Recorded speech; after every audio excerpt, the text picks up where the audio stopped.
Господи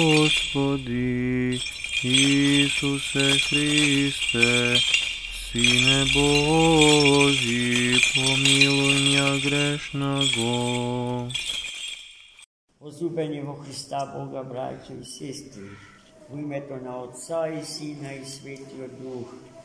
Христос воскресе! Истина воскресе! Христос воскресе! Истина воскресе! Христос воскресе! Истина воскресе! И радости донесе. Я донесе радоста на денешниот евангелски юнак, светиот апостол Тома, кој што со неговата не баш лесно определлива постапка предизвикува бура меѓу луѓето и најразлични можни коментари. Зашто именно се работи? Вие знаете дека Христос воскресна рано утрото, во првиот ден од седмицата. Според еврејското рачунање на времето, првиот ден од седмицата е неделата, а саботата е седмиот ден, за кој што во Стариот Завет, во делот каде што се зборува за ставањето на светов, е определен за одмор. Значи, Христос не воскресна во седмиот ден, во саботниот ден, туку во првиот ден од седмицата, раното изутрина. И тоа кажавме како се случи, но уште нешто да кажеме, дека гробот беше засилено чуван, добро вооружена стража, а самата гробна плоча запечатена со хвост мастика. Со истата таа смеса и денеска символично во Ерусалим се запечатува гробот Христов, пред да се добие благодатниот оган.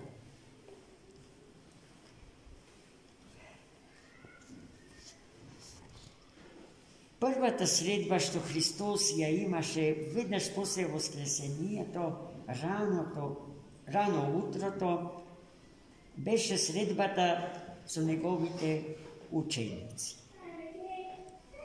А каде беа тие? Затворени во една ода, заклучени. Зошто?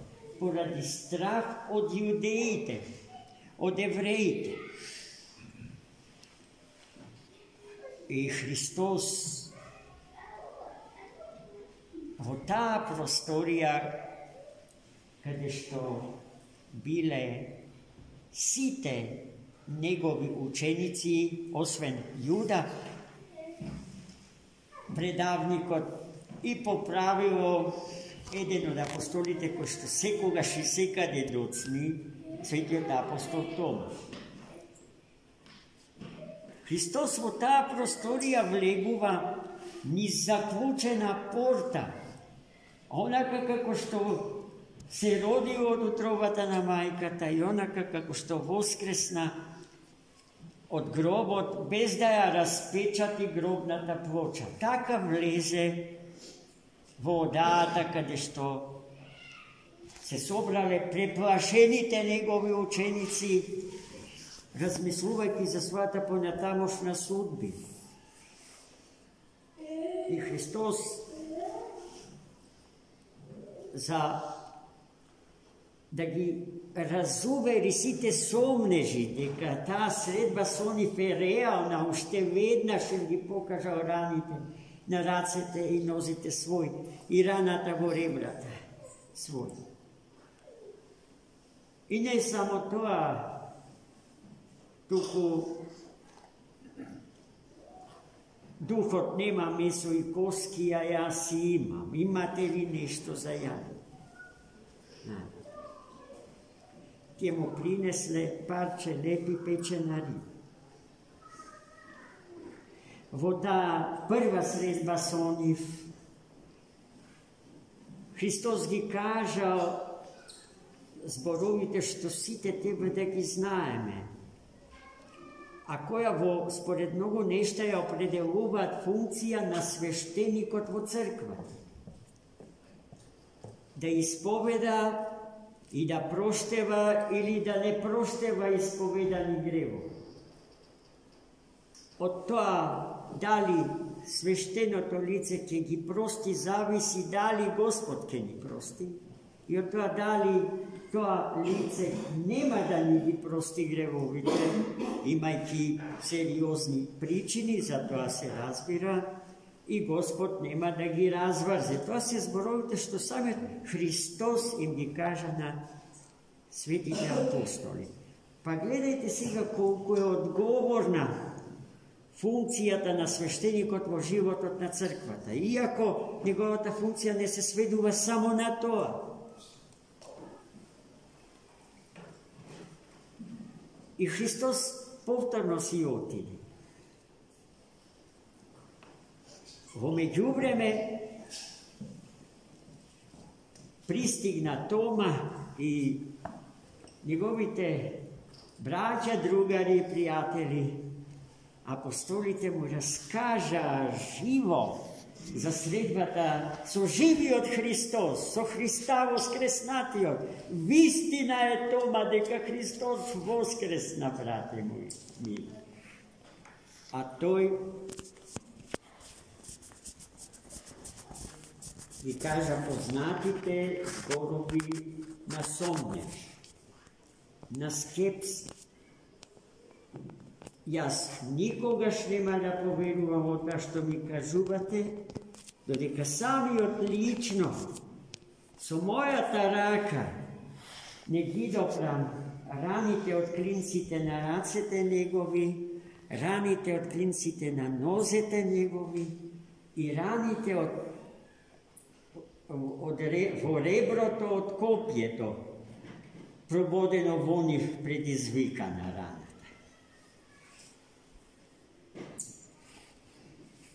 Осум дена потоа, во истиот тој ден, во недела, под истите услови, затворени, во истата ода, заклучена врата, Христос повторно влегува во таа ода на денешен ден и го прозива Тома, апостол, дојди му бе и види, дај ја раката твоја, стави го прстот во раните мои, од раците и нозете, стави ја раката твоја во раната од ребрата. И не биди неверен, туку верен. И Тома сето тоа го прави. Го прави, после што извикува из глубини, од најдлабоките, од понорите на својата душа и срце, ги изговара зборовите: Господ мој и Бог мој, го исповеда Господа со сиот ум, со сето срце, со сета душа своја.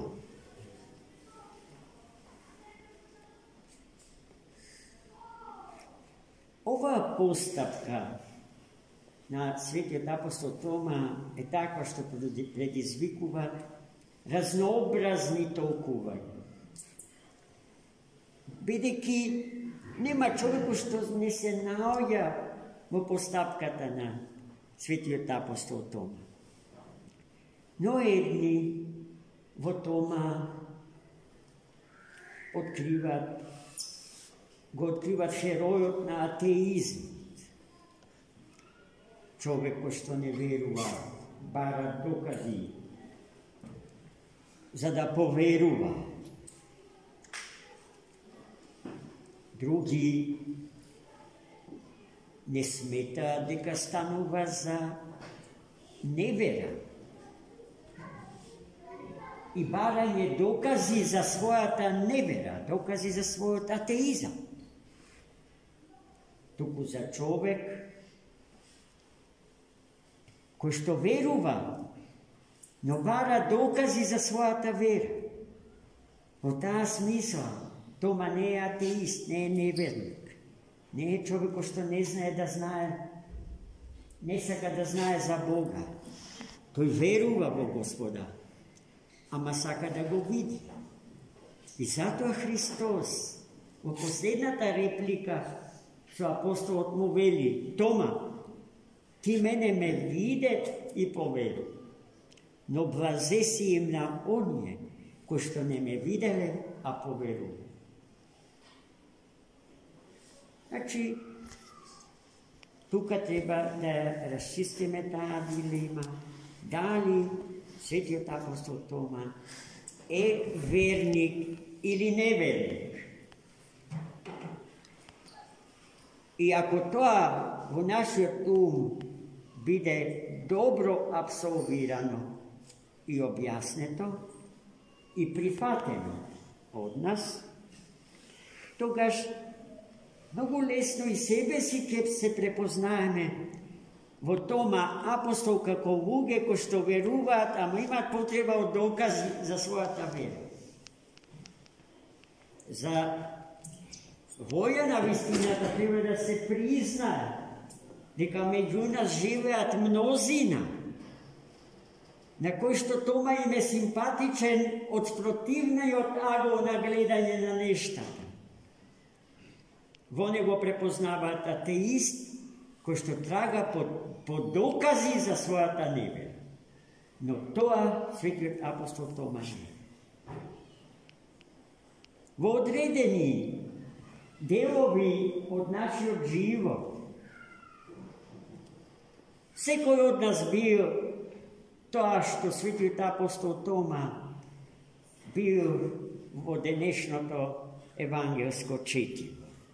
Или многу често пати се бидува тоа и Господ наоѓа начини да не демантира, да ни се открие како што му се откри на светиот апостол Тома и секому на начин прифатлив за него.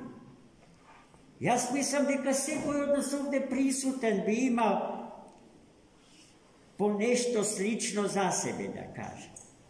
Ако го прочешва времето на целиот свој досегашен живот. А не е исклучено тоа и потоа, се додека сме живи да ни се случува. Зашто Господ никого не отвара и не му досадува да прави добрини и да го помага процесот на богооткривање и процесот на богознаење, процесот на теогносија, централен теолошки проблем. На тој проблем и на тоа прашање ниеден човек не може да му побегне и не треба. Бидејќи неможно е прашањето на богопознанието да се реши без да се биде скептичен. Оној што е скептичен е продуктивен, креативен тип на човек. Така барем големиот Достоевски зборува за себе си. Мојата осана, мојата вера помена низ огинот на скепсата. Па и ние од мали нозе сме имале таква борба. Не просто зарад себе си, туку зарад другите околу нас, кои што постојано го наметнуваат тоа прашање. Зошто го наметнуваат тоа прашање? Ако веќе се препознале себе си како безбожници, како атеисти, затоа што тоа не се, затоа што по дефиниција атеист не постои. Да се биде атеист, тоа значи да не се поседува поим за Бога, A takov čovjek, hvala Bogu, od Adama do posljednjeg roda ne postoji. Site zna za Boga. No poveke to od nas mu se protivati. Barat dokazi, za da poveruvati. Evo to je problem. Barajki gi dokazite postavljati prašanja. Komu? Na onje što se najblisku doni. Ako sme v učilište našite drugarčinja, ko doveduvati po prašanje postojenje to na Gospoda. Svetosta na Biblijata. Vsi te osnovni tezi zapišani v svetata knjiga, iako ni to jednaš neja pročitale ta knjiga, a poveke to duri neja ni videle, ne znat ni kako izgleda, no zna da postavat soblaznitelni prašanja so namera da go proverata na drugi od pokraj sebe si.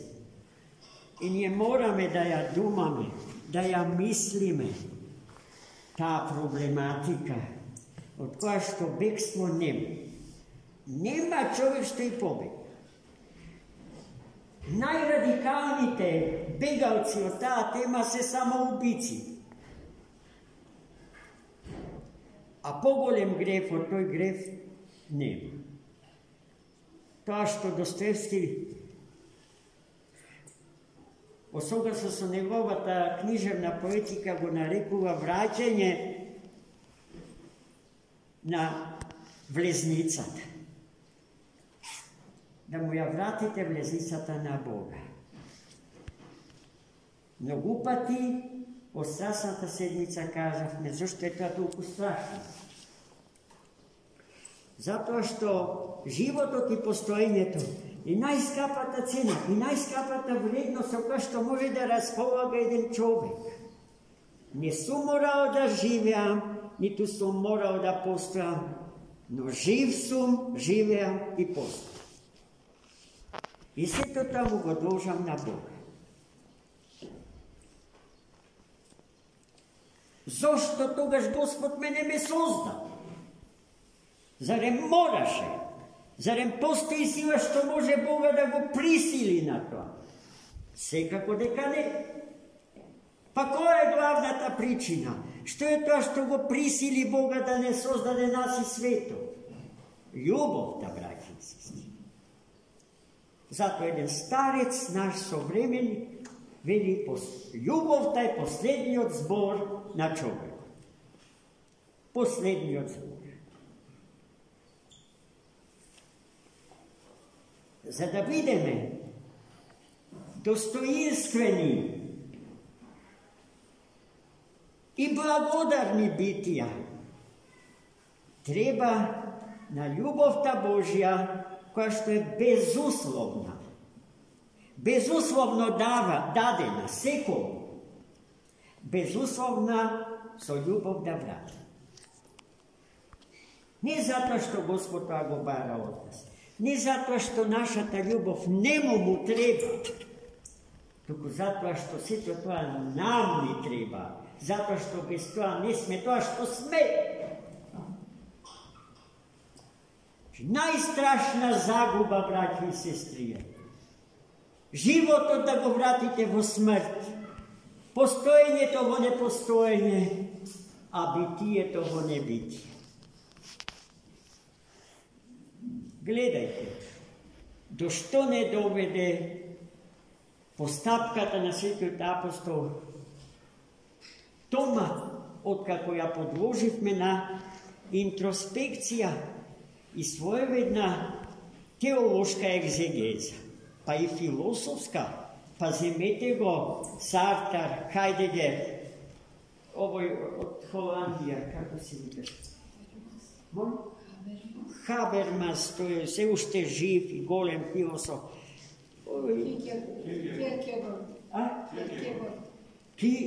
Kierkegaard, ovo Siddharta što je napiša.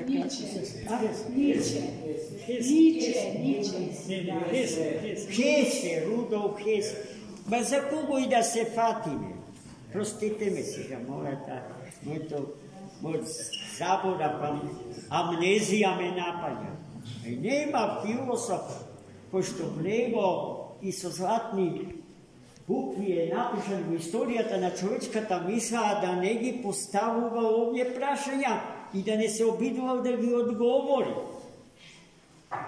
Сите се согласни дека мокта на философијата е да поставува прашања, без можност да ги одговори тие прашања. Мокта пак на теологијата е да ги даде бараните одговори. И затоа не можеме без Христа, без Светата Црква Божја и без се друго што од земјата се раѓа, за да се одржи животот и не само да се одржи, туку да се умножува, да расти и да возрастува по мерата од дарителот на тој живот. Амин. Христос воскресе. Вистина воскресе. Малку повеќе ве